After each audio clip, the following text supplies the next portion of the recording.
Some professional Starcraft 2. The Team eXoN Open Cup Finals. Put on by Dricket and Team eXoN. This is round 3. Open Cup 3 every other Wednesday. On the North American server. Let me introduce you to our finalists. You should know them. You should love them. And in fact, appropriately, rigged a team kill. I'm just now realizing that. As Cham was able to win out against Q1. Anyways, in the top right, the Mexican Zerg player on Team eXoN. It's Cham. A little bit of this. Thank you, Jimmy.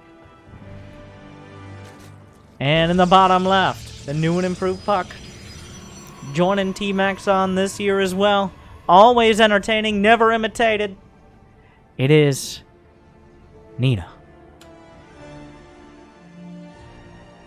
Both, honestly, this is about as even of a match. Right now, Cham is rank 3 Grandmaster, and Nina is rank 5. Now, depending on how this goes, I'm sure we'll have a bunch of illustrious comments, make sure to make them, about, wow, how are these players even, or like, the many who come into Twitch chat, like, is this Bronze League Heroes? No, not quite. It's just NA. We will see. A lot of respect so far. Hatch first, gate expand. In fact, Nina not even probe scouting. There was a poke out looking for cannon rushes with a drone, but that's about it. So this is quite a greedy opener. And greedy as in, like, if this was a 13 pool, which I doubt Nina was considering, even though in the last match she did get 13 pool. So let me tell you all about Protoss versus Zerg. As Tastosis so illustriously, as they always are, commented, Zest is the leader of the Protoss. And that is a problem. Why? Because when Zest is the leader of the Protoss, everybody just does Adept all-ins. Stats, on the other hand, when he was the leader, everybody tried to take 3 bases, macro it out, and then Zest took over as the most accomplished Protoss player recently, and started doing Adept all-ins. Nina, of course, not going to go with the trend. It's a Stargate.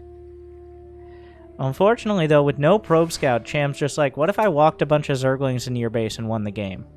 And Nina says, well, that would be unfortunate. Yeah. This is, so now we get a great demonstration as to why you Probe Scout. Like, ever. The thing is, Nina did not Probe Scout at all. She didn't even send it out after the Cyber Core. And that is why Cham decided, oh, I guess I can get away with this. Uh-oh. So far, a pretty solid defense for what it is. There are more Zerglings on the way. I don't think this is going to end with this. The Stargate is there. It will now be... No, wait, the Stargate... Okay, now the Stargate is spotted. The Lings are just going to try to get through. The Adept working overtime. Going to throw out a shoulder here. Use your other arm! The gateway's about to fall. The Lings get in.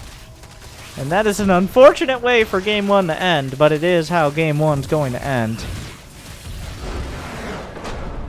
So, that, yeah, you gotta at least send the probe out.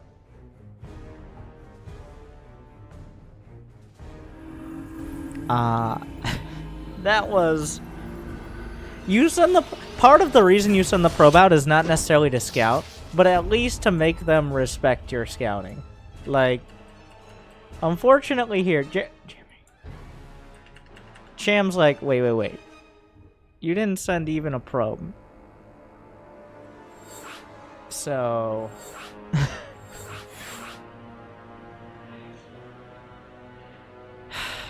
Nina.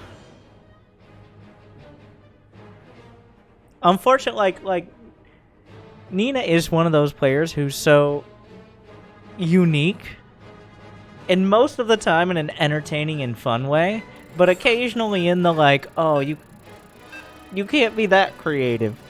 It is one of those, like, well, if I can just cut this probe out, then... No, you gotta send the probe out at some point. It really does come down to that. That's about it. Don't send the probe out. Zerglings come in. Boom, boom. I don't blame Cham for taking advantage of it. I wish I could provide more in-depth commentary, but there isn't much more to it.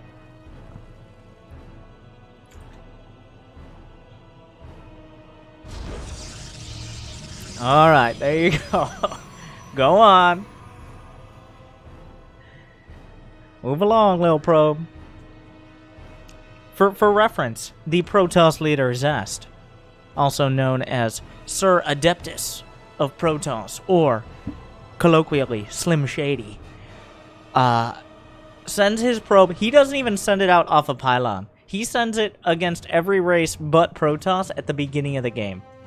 He just gets there. So much so that Korean Zergs have started expanding on like 13 supply. Because Zest will just send a probe at the beginning of the game across the map. Like, Terran players have barely placed their barracks down, if they have, by the time his probe gets there. He loves his probing, if you know what I mean. Nina embracing that now, after a kind of an embarrassing loss in Game 1. Cham, gotta be happy about a win like that. Makes it a little easier. And there's a lot of money on the line. $220 in the prize pool. The lion's share, 60% of that match arena payout, going to first place. So, only 30% to the loser. There's still time, by the way, if you're watching live. If you're not watching live, well, support the next one. I'll definitely 100% remember to put the link in the description, and if not, it's because Jimmy removed it because he's a dick. It looks like we're going to have whatever build Nina wanted to do last match. And then the other 10% goes to third place, in case that wasn't implied.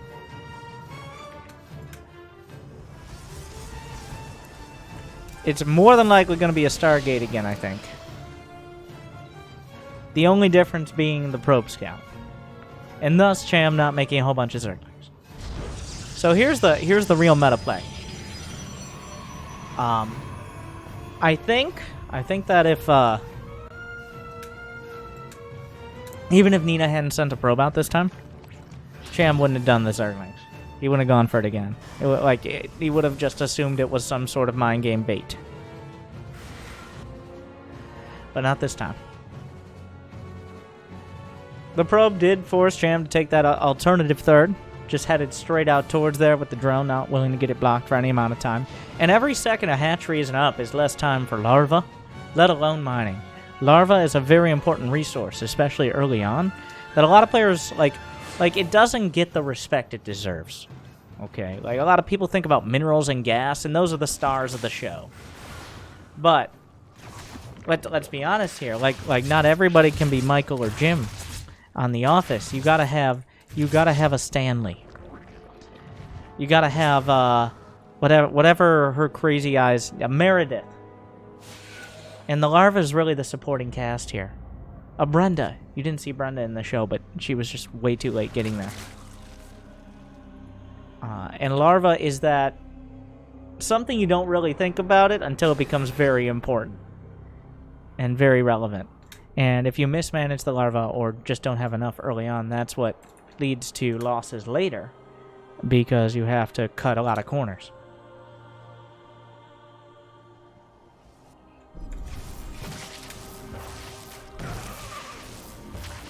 That was very convenient, Oracle. I'm kind of surprised Cham lost any drones to this Oracle. He's lost 6, 7. Oh, Nina, are you insane? Really abusing Brenda's rotator cuff injury. The Queens have one less anti-air range. Coming back in for that last... I mean, come on. That was so greedy. The Oracle was one hit away, but no, those Queens aren't getting to me. Brenda. I can't believe how they did Brenda with that patch. Come on. The Oracle does survive after 7 kills. That is way more kills than an Oracle. The Stargate's right there, by the way. It's not like Cham didn't see it. Hidden in plain sight. So the fact that the Oracles got any kills at all, well, the first Oracle was just one, is a little unacceptable, to be honest. Only a little unacceptable.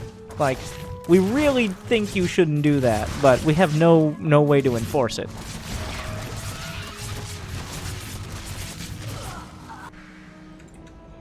Three Oracles? 4 Oracles? How many Moracles will Nina build? Playing a mech Protoss composition. Only, well, oh, there are 3 gateways. The queens being slaughtered. The Oracles could maybe beat these queens, but oh, they were deactivated here. Oh my god. What are we doing? Going to 5 Oracles?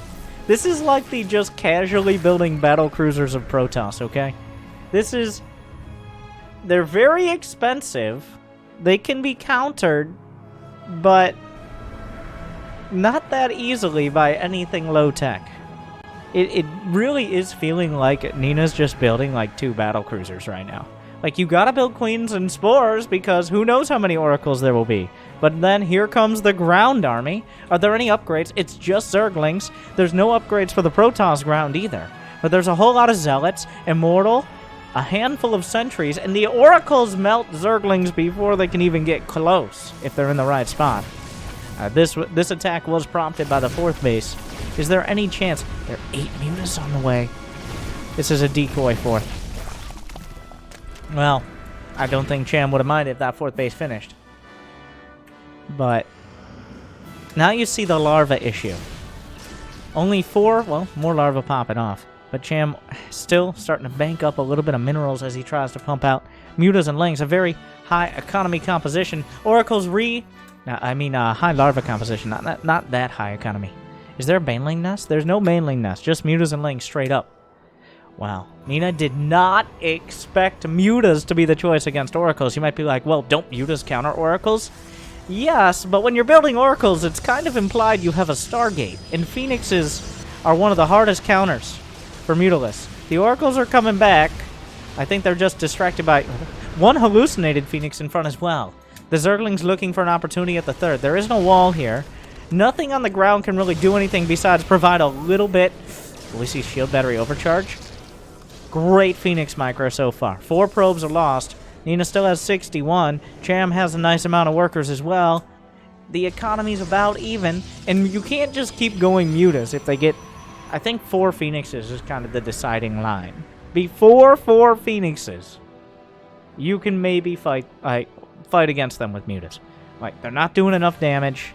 They're not dangerous enough. But once there's 4 Phoenixes, they're killing the mutas so fast. Shield battery overcharge. Where are those Phoenixes, by the way? The muta count is 15. The 4 Phoenixes are here. They need to be microed incredibly actively. If even one goes down, it could be devastating. Still dancing back. The Oracle's getting damage done on the opposite side. The Phoenix dance against the mutas. They're looking to turn around. Is there enough to actually deal with the Zerglings? Don't counter Oracles, though maybe they can distract them for a second, I guess. Cham taking some damage back at home. I feel like he's not dealing head-on with the problem. He's doing it now. He's adding on 6 Corruptors. When was the last time we saw Sky Zerg? It's going to be Corruptor Mutalisk against Phoenix Oracle. In the weird units you don't really see very often in this matchup, especially... Oh, what? 2 Phoenixes knocked out with some actual connections. Is there a shield battery back here? No shield battery at the natural. If the muta count, this is just doubling, tripling down here. 11 mutas against 4 Phoenixes, but the Corruptors make things weird. The Stalkers helping to box out the Corruptors. The Corruptors knocking out Oracles and Phoenixes when they can get their grubby little air hands on them. Or metaphorical hands. Meanwhile, though, more mutas are coming across. He's mining some gas from his 4th base. So a lot of gas income. Oh no! The Stargate and the Stargate units were rallied through! Nina obviously not prepared here for just the barrage of air units out of Zerg. Is Phoenix range done? Phoenix range is done. The pulse crystals have complete. The natural is open if the Zerglings want to get in, but with Phoenix range done and air weapons finishing up, there's much better tools here for dealing directly with the Corruptors. The fact that any amount, 6 Phoenixes have died thus far. That's kind of unnecessary. Definitely some missed micro there. The Phoenixes holding their ground. The mutas come in first. They move faster than corruptors, of course. This fight looking less than cost-effective for Cham here. The shield batteries helping out the Phoenixes a whole lot. Eventually, the ground army getting whittled down as the corruptors box out. Trying to break through. In fact, the Lynx could get into the natural. I'm not sure why they decide not to. There are some cannons at the back. More corruptors on the way. Cham battering Nina right now. With a hammer. Oh, there's another. That's a 5th base. There are 5 bases of gas. Cham at 1,600 gas a minute. 6 Phoenixes. There's barely any ground army left. Nina's starting. You got to be really cost effective, and Phoenixes are. But if you start losing them even a little, it gets really out of hand against this kind of economy for Zerg. Is this a hard wall? It is. Wait, no. No, it's not a hard wall. It's just a choke. We'll find out soon enough. I'm sure. More corruptors, more mutas, +2 air attack, +1 air weapons is already done, and flyer attack as well for the mutalisks. What's happening on the ground? Just the 1-1 upgrades. I'm surprised the Zerglings have been doing all this with no upgrades. The Zerglings get into the main. Finally, the wall is breached. Phoenixes are no match for them. I don't think there are any oracles left over. The corruptors boxing out the Phoenixes as the mutas go to town on the zealots. The cannons at the back, very helpful. Shield battery overcharge, supporting the Phoenixes, breaking through the front. Pylon taken down, and with it, the air weapons upgrades, targeting the Nexus. The corruptors bullying the Phoenixes out of the way. And Cham drives a wedge into Nina for game 2. It looked fine, but then there was one miss rally, one miss click through, where like 3 or 4 Phoenixes and a couple oracles went down. And suddenly that was the momentum needed. Like when you're mining almost twice the gas, which Cham was, that's when the Phoenixes are not cost effective enough. The Sky Zerg Hammer. On paper, it's one of those that it seems like something that could work, but it rarely does. But in that case, it was an economic hammer. If there's no... And the one downside of going for the heavy Stargate units, you no longer have the ability to really pressure your opponent. Because when the Corruptors and Mutas are always at your doorstep, until you have a critical mass of Phoenixes with range and +1 to deal with them, bad things happen. You can't just send the Phoenixes across the map. Nina sent the Oracles across, they did damage, but then the Oracles ended up going down to Corruptors. It wasn't a perfect game. Cham didn't, it wasn't controlling particularly crazy. It wasn't perfect Muta micro, but it was close. And that's the only way Mutas work there. I'm impressed. I'm impressed at the commitment. Because there was a moment where the Phoenixes start stacking up. There was a moment where that you could maybe just back off and switch into Hydras or something. But instead of that, Corruptors. So I think going into Hydras leaves you open to a lot.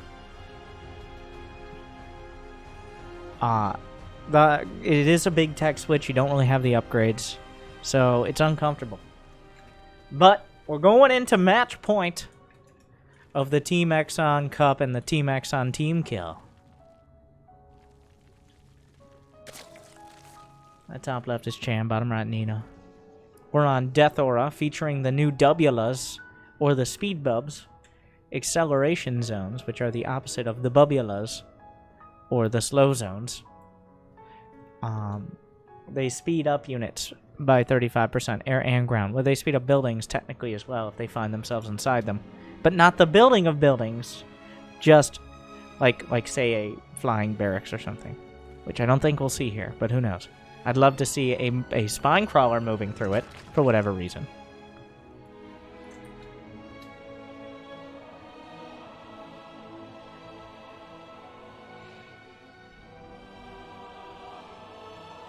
The probe zigzagging through the WLS.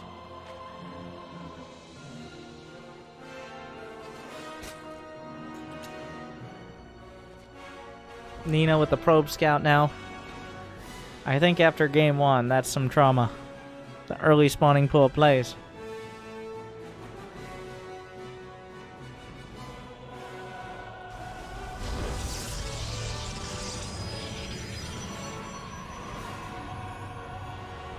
I don't think Cham was kind of playing reactionary there. It was Nina deciding on the mass Oracle play.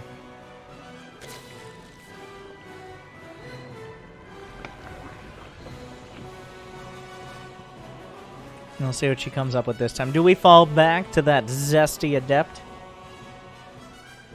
Honestly, though, the Adept all-ins, while tedious and played out and incredibly common, there's a reason that people are still doing them. One is because they're too scared to play a macro game against Zerg, maybe. Maybe. But also because it limits the options of the Zerg so much as well. This time, Warpgate is researching. Will Nina give up those principles and build a Twilight? She's saving up gas. It looks like a Stargate. Nope, it's a decoy Twilight at the natural. Now, it's a little later because it was avoiding the Overlord vision. But does that mean it's something different than just the Adepts? Well, we'll see if a Robo starts. Does a Robo start? Still not, like, I'm not seeing a Robo, but it's more of a rhetorical until it isn't. A Robo starts, and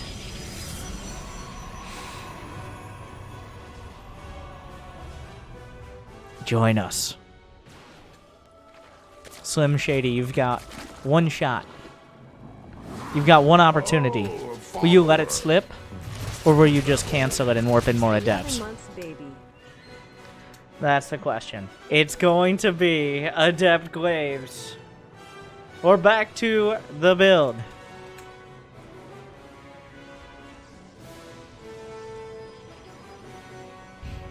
With a Dark Shrine spiced in. That's definitely a variation. It's still going to be Glaive Adepts. Like, this isn't a decoy Twilight. But with a DT follow-up. So, the hardest part for Zerg of this is you have to limit your economy significantly to deal with an Adept all-in. You actually don't have to limit your economy that much if there are DTs. You just have to make sure you have detection in a timely manner. But if you only see the Twilight... Oh, he hasn't seen the Twilight or the Dark Shrine. I don't know what was canceled over here. Was that a gate? Yeah. The War Prism's gonna come out. The Zerglings spot it. They're just chilling. A line of Zerglings.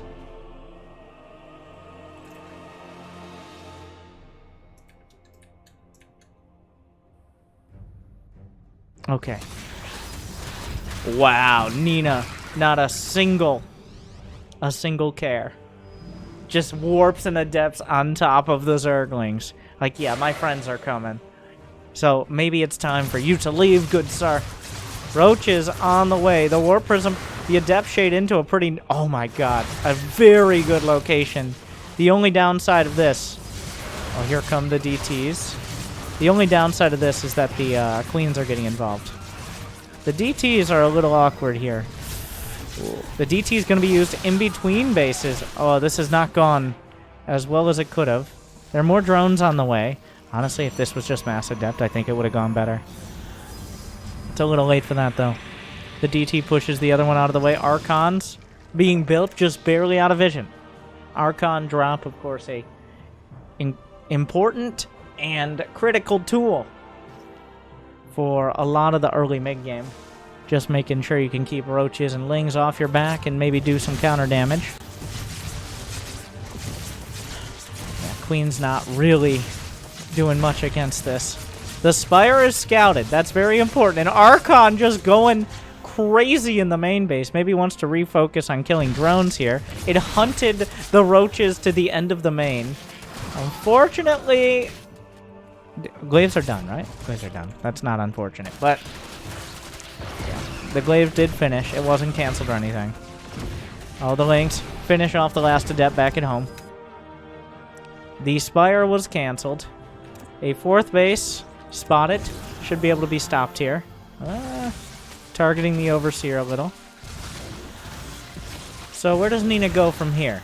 And also Cham. Cham looked like he wanted to go for a big muta switch. Because when you go for Glaive to Depths into... Like, Glaive to Depths into Robo. And you almost don't... Well, you have a Robo because a Warp Prism exists. You know what you don't got? You don't got anti-air. Now, Stargates are on the way. Nina coming in for another pass. The Spire was canceled. It was spotted and then canceled, which is the most basic mind game in StarCraft. Just like, oh, you saw it? Okay, well, no you didn't. Phoenixes are being built, but Cham is just building Roaches and Banelings, which... If Phoenixes continue in the production tab, while Phoenixes are not useless, they are not... the meaty splash damage you want to deal with a mass Roach Bane type of style. So, while Phoenix is still being produced, a pretty rough supply block here for Nina. A hard wall at the third. We've seen this a few times as well.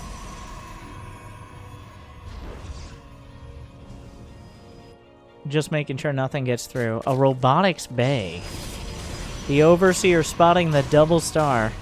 So what does Cham do with this? I think the answer is build a big army and go for the bludgeon. Because a finesse-oriented 7-8 spore crawlers on the way. I feel like Cham just mind-gamed himself a little bit. Cham shows the Spire to Nina. Nina reacts very strongly. She's got 2 Stargates pumping out Phoenixes. Then Cham scouts those Phoenixes like... Oh my god, I can't believe you went Phoenixes. This is crazy, and builds a bunch of Spore Crawlers. Now, he's also been pumping out a ton of drones, so... It's not like he's hurting his economy that much. And Double Spire is on the way. Going up towards Hive. It looks like we're finally going to the full-on late game.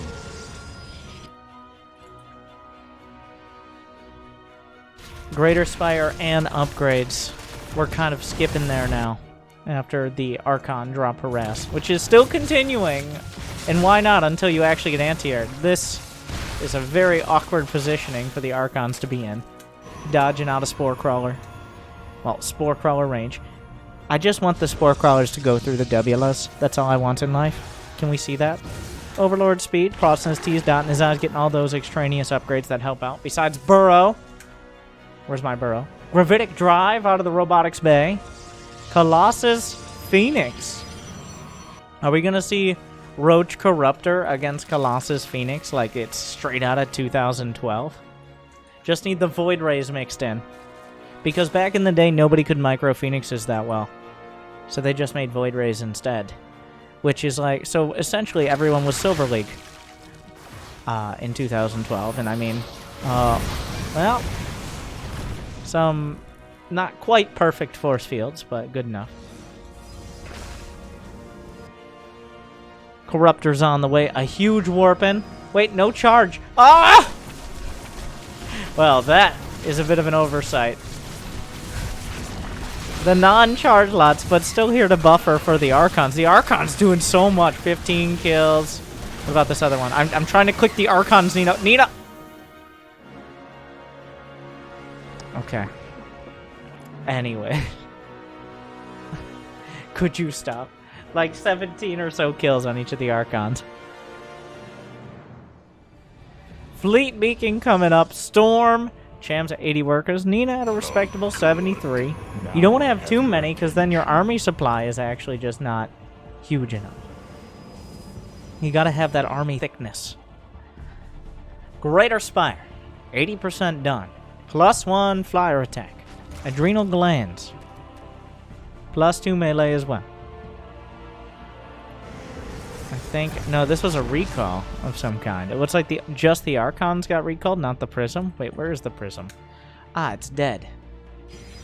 Not the ideal place for the Prism to be, but... Phoenix range is on the way. And that's 15 Phoenix. That's a roddy of Phoenixes right there. It looks like the Phoenixes are not just like anti-muta deterrent. They're gonna have to be an anti-corruptor / broodlord tool.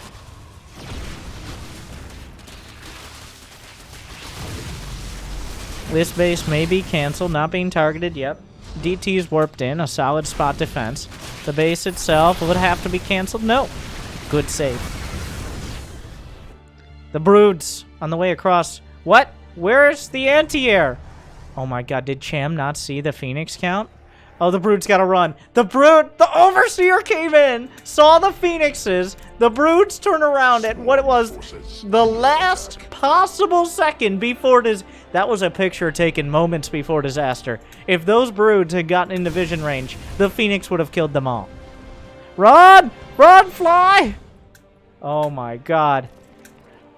The Phoenixes are looking for options here. It would have been Sue versus Special all over again, but they retreat to the Creep and the Corruptors, very importantly. The Phoenixes do find them, and wow, those ranged Phoenixes with +1? They're doing a lot of damage to those Broodlords. Usually Broodlords as armored units. Oh my... At this point, do you kill your own Nexus and then just rebuild it? Is that worth it? I think so. Like, do it now so he can't. Just I feel like this is too much of a liability. Nope, we're just gonna build a wall around the Nexus.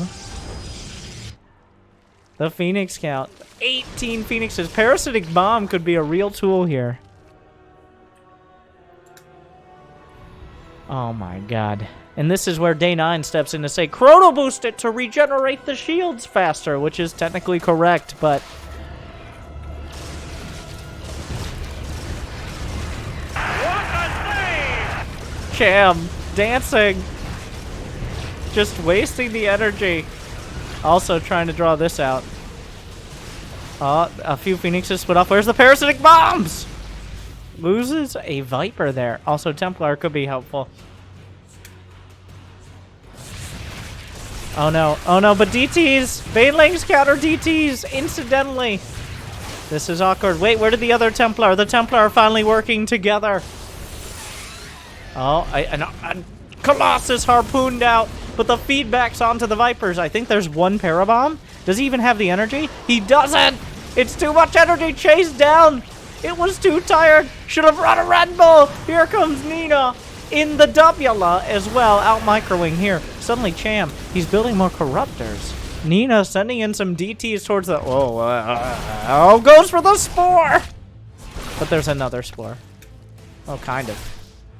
Meanwhile, the Phoenix is looking for an opportunity. Oh, Parabomb? There's no Parasitic Bomb! Don't consume the hatch! Cham! Thankfully, Nina stops him from consuming the hatch.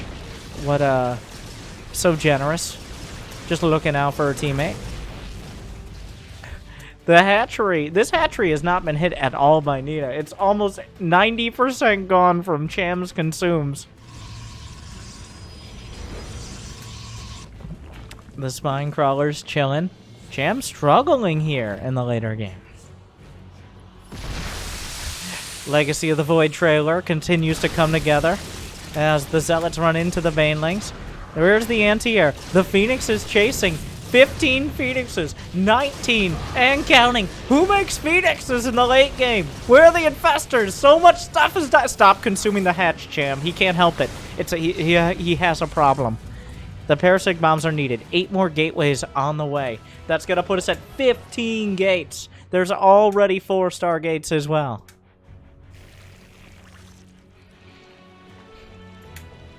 Everyone calms down. Cham going to be allowed to max out. Some idle drones in the main. There's not that many bases to mine from. This isn't a huge map. This is a rich Vespine base, by the way. If Nina is actually allowed to mine from it. Oh, Parasitic Bomb. Big play. Late split. That's a lot of damage. The bomb doing a lot of damage! Oh my god! Oh... Wait, is there a bug on the skins? Wait, they can't see the skins. We're in the game heart mode. Never mind, that's not related. It was just, there were so many Phoenixes stacked up you couldn't see. The Vipers helping out Blinding Cloud, doing a good job on the ground. A lot of spell casting here. I'm like, I couldn't even see which one was Parabomb, but there were just so many Phoenixes stacked on each other.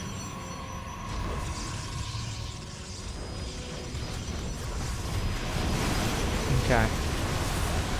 No Parabombs here, but the Corruptors, once again, the Corruptors boxing Phoenixes out. Deja vu. We've just used this strat before, but this time Nina has a lot more to combat this. Cham, he has to get rid of that base. It has to be gone. There's no chance if that base is up. The amount of gas is just too damn high. But the Brood Lords are working their way forward. Nina trying to target down Broods and Vipers. Parabomb, though. Parabomb! Shield battery overcharge, working overtime. Another Parabomb. No, no, no! The Phoenixes are too maneuverable! The Phoenixes are eating so much damage from the Parabombs. They're targeting down Broods, though. The Storm's helping against the Corruptors. The battery overcharge kept a lot of this intact. At this point, it's just a ground army. Is Blink done? Both flavors. Yes, the Spine Crawlers have moved forward. Now Cham has to build a ground army, I think. He's got not that much larva. What do you build here? You've got to make a decision. Nina building carriers now. She's got the money. She's got the space. 9 more Broods. I guess he wiped out the Phoenixes. This base was badly bruised by the Consumes. Don't consume your hatches, Cham. What are you doing? Roach is showing up to the party. There's a Storm. There's not that much energy. Blinding Cloud helping. The hatchery is somehow still alive. Broodlord's finishing up. Oh, the drones are left out in the storm. Cham is struggling. Another round of DTs looking for an opportunity to snipe whatever they can. In fact, they might actually just kill the spines this time. Going for the spores. And, oh, well, this is maybe not the perfect engagement. Oh, a little bit of a missed micro there from Nina. She didn't see the spore right next to it, I guess. Not ideal. But here comes Cham. Where are the Broodlords? Where are the Broodlords? Oh, why are they here? Oh my god, the Brood Micro just shaking the Broodlings out of the Broodlords, as you know. Just turn them upside down and shake some Broodlings out. That's the best way to Broodlord Micro, as we all know. You gotta be careful. The Blink in, but the Blinding Cloud can counter. Couple amazing Blinding Clouds here. And the Broodlord suddenly doing so much damage. The Roaches and Ravagers, but there's very little anti-air for the Carriers. The Corruptors almost bio themselves. The Carriers with Minimalist Micro still doing a pretty good job. The Shield Battery Overcharge, helping to hold the line. The Queen's transfusing the Broods. The Broods breaking through the ground, but the Carriers putting a clock on the air. Great force fields. No Corrosive Bow to break them. No more Blinding Cloud. Cham's out of money. The defenses are gone. That's it. Nina strikes back. 2-1. It's not going to be a clean sweep.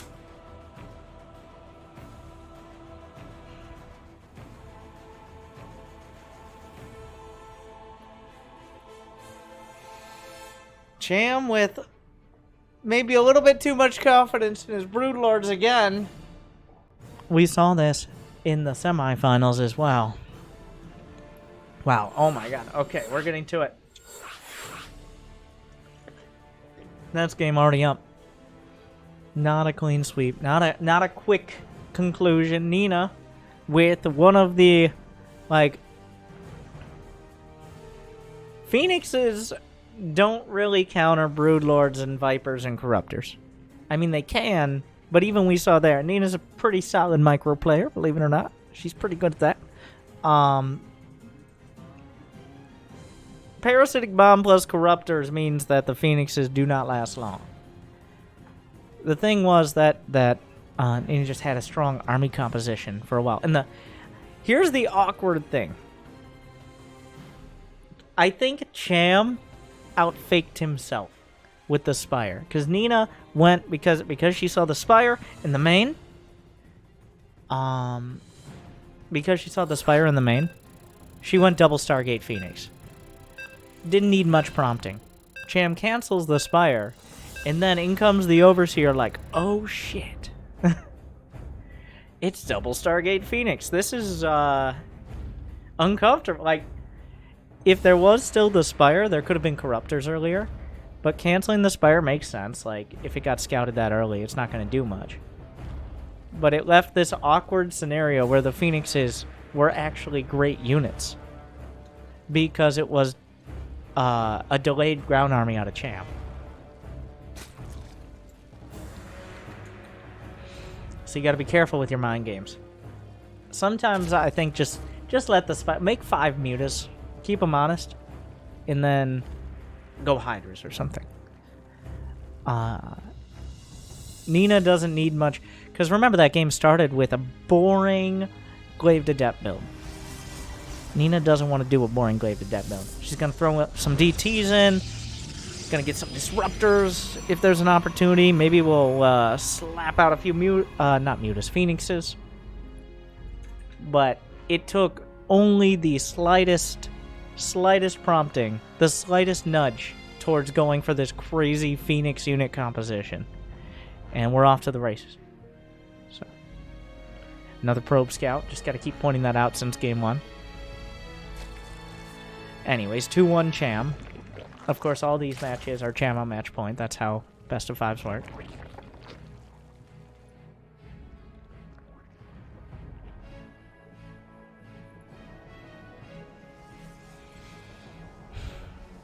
What will Nina... Will it be another Slim Shady build? Will it be... I'm trying to go... I think Stargate. I think this is a Stargate game. We're on Eternal Empire, the macro map. I think Stargate.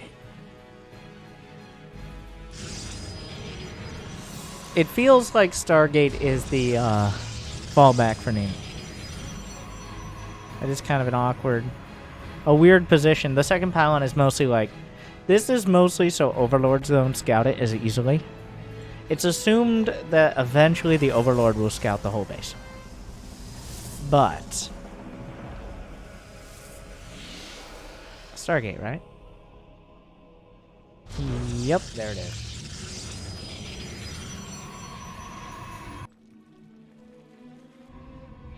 Oh, hello, Special. Thank you for joining us.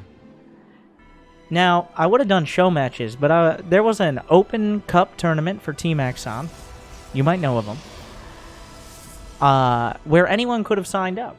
So, and maybe if a good player had made it to the finals. Yes, it's my team. Yes, it is Special. I can't help but notice you didn't sign up, and therefore are not in the finals, and therefore have no chance at this money, and therefore we're not doing show matches because I'm kind of busy. I was sleeping. Ah. We should have waited. My bad.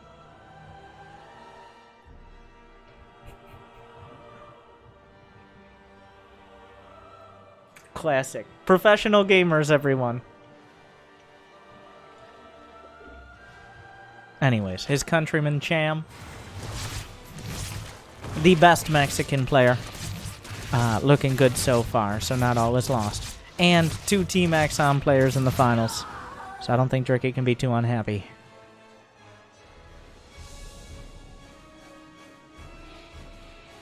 A Void Ray. It's an Oracle and then it's a Void Ray. Was ist das? Okay. What is this? Who does that? Is this like the Viking? For a little bit, Stats was doing this. There was like a month where the Void Ray was tried out as like the post-Oracle move. But Void Rays are very expensive. They're 250, 150, and 4 supply. Like they are just, they struggle to make themselves. Oh my god, six drones died to the Oracle. Soon to be 7. Oh! That Oracle got a little distracted. It's a Nidus. But the Void Ray... There was a Nidus, I think, before the Void Ray was spotted. That's a lot of Zerglings. In Void Rays, you might think they counter Zerglings, and they do, but only just. Okay, so this is gonna get weird. That's a lot of Zerglings. Nina out on the map with a couple of depths. One gets away for a split second. No, hard wall. Hard wall. Hard wall! Here it comes. That's a whole lot of Zerglings. There's no hope. Well, another Ovi is coming in to try to get a Nidus. A Nidus is being slapped down. How many queens are there? There are only 3 queens. The Nidus is spotted. Wait, can't the Void Ray just go kill it? Void Ray, go kill the Nidus. No? Okay. Well, here this goes. Now there's a Nidus in the main. This is the real danger here. If that one goes unannounced, like, the front is trouble, but the Nidus in the main is double. Zerglings in the main, the classic mistake. Now, there's not that many. There's still an Oracle and a Void Ray. Another Nidus coming out, trying to get the queens out. Unfortunately, there's like an awkward... Well, the main base is gone. Cham has 32 drones, which isn't the worst economy. This has become very awkward. Because more gateways are coming up. Nina trying to save... Well, the main base is now dead. So this is now Cham's base. Unfortunate that that one was not reacted to in time. The Void Ray was tied up at the front. Now the main is gone. And it's not like Cham is on the worst economy. If he was on like 20 drones, then okay. But you don't want to lose your main to someone who's on 30 plus workers. Alright, Nina somehow has a probe out on the map, ready for activities. The creep will spread in the main a little further. Will it bait the Zerglings into a fight? Nina trying to be careful. Uh-oh. Oh my god! E-gaming! Oh, and the Nidus force field! What a play! Oh! But wait! And then the Zerglings kind of just walk up. Can we get a recall? There's a recall. The protective bubble. The Oracle got 2 more kills on the other side. All the sentries died. Another round is coming up. The army from Nina is starting to get kind of scary. Another Nidus over here. These got to be cleared out. The Zerglings tummy out of both Nidus worms. This is actually a great fun. More Zerglings, though, from both sides. The Zerglings trickling out, but it's becoming a bit of a flood here. The Oracle shows up, helping out. The Queen's targeting down. Get the Void Ray! Let the Queen's rather up. Brenda! We overstayed our welcome. It's rude! Unfortunately, though, there is creep in the main. Now, Revelation only costs 25 energy now. Eventually, the Niduses are cleared up. The Queen... Brenda, come on. Now we're just asking for it. Ah! I can't... There are 2 Immortals and a Nidus. I mean, oh, to body block out the Nidus targeting. The Queens are vulnerable! No! See what you've done! Wait, there's a backup escape route! Only 1 Queen escapes! There's another Nidus at the main! There are 3 hatcheries in production, by the way! I'm not entirely sure what's happening. The Lings come down the ramp. A semi-wall. There could be an overcharge. No, there's no energy for the overcharge. Nina's scrambling. Cham has 60 drones now. A great defense. Nina has... Oh, another Nidus! This base... Cham tried to expand here.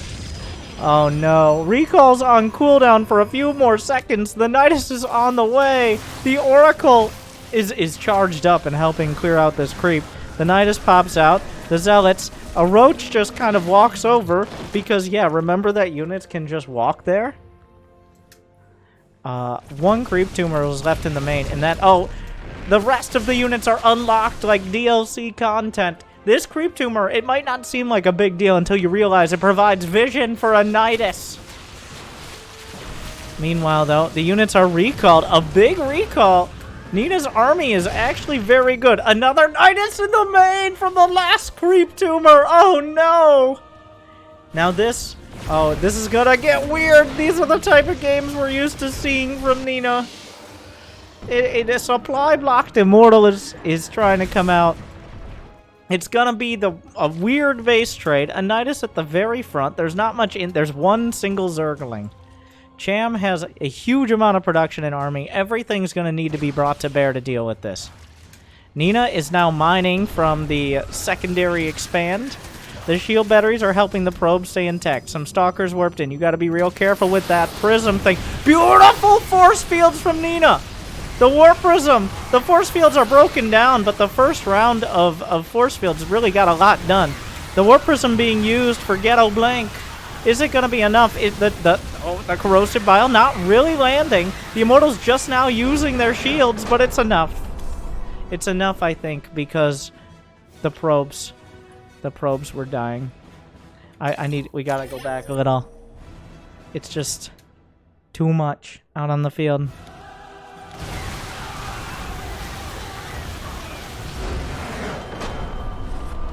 And tapped out. Cham with all the bases in the world. Yeah, that Nidus in the main breaking everything. Cham takes it 3-1 and takes home the Team eXoN Cup. For those who, if I didn't mention before, Cham is undefeated in Zerg versus Protoss on the ladder. He's ranked 3 GM. He was 11-0 in ZVP. So Nina winning even a single game hands him a very rare defeat. A tough match for Nina. She tried some wild strats to limited success. That game 1 was definitely a tilter. But thank you again to Drickit for Team eXoN and the Team eXoN Cup. Thank you to the players. I hope you enjoyed the tournament. And maybe Special will wake up in time for the next one. No guarantees, I doubt it. Thank you for watching, and on YouTube, like and subscribe and ring all the bells and all that. No, there's one bell. Just ring the bell. Okay, that's the one. It's like, Winter has another video. Oh, another one today again? Yes, one video every day. But thank you for watching. Good luck. And tantalizing terrariums for sponsoring. Get all the terrariums to tantalize everyone you know and you love, including yourself. Thank you. Good luck and have fun.